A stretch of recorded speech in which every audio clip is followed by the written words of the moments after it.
నన్ను ఎవరైనా ప్రశ్నిస్తే నా ఆనందానికి కారణం ఏంటంటే దానికి తెలుగు భాష అని చెప్తాను. ఎందుకంటే జీవితంలో ఎన్ని ఎత్తుపల్లాలు వచ్చినా, ఆనంద క్షణాలు వచ్చినా వాటన్నిటిని కూడా భాష ద్వారా మరోసారి మననం చేసుకోవటం, దాని ద్వారా ఆనందం పొందడం జరుగుతుంది. నిజంగానికి ఈ తెలుగు భాషని మీరు అలవాటు చేసుకుంటే కనీసం ఓ 10 పద్యాలు పాడటం మొదలుపెడితే మీకు చాలా ఎనర్జీ వస్తుంది. భాష మీద అధికారం అనేది పుస్తకాలు చదవటం ద్వారా, పద్యాలు చదవటం ద్వారా, కవితలు వినడం ద్వారా, చదవడం ద్వారా, వాటిని పదే పదే మననం చేసుకోవడం ద్వారా వస్తుంది. అలా ఎవరైతే మననం చేసుకోగలుగుతారో వాళ్ళకి బయట ప్రపంచంలో ఉన్న ఇవన్నీ కూడా పెద్దగా పట్టవు. వాళ్ళు ఒక అలౌకికమైన ఆనందాన్ని పొందగలుగుతారు.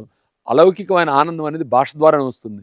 ఈరోజు మనం అందరం ఎలా తయారయ్యామంటే ఒక టెంపుల్కి వెళ్ళటం అంటే కూడా ఒక సాధారణంగా అదో రిచువల్ అయిపోయింది తప్ప మనం దానిలో ఆనందాన్ని గ్రహించలేకపోతున్నాం. దీని అంతటికీ కారణం భాష తక్కువైపోవటమే.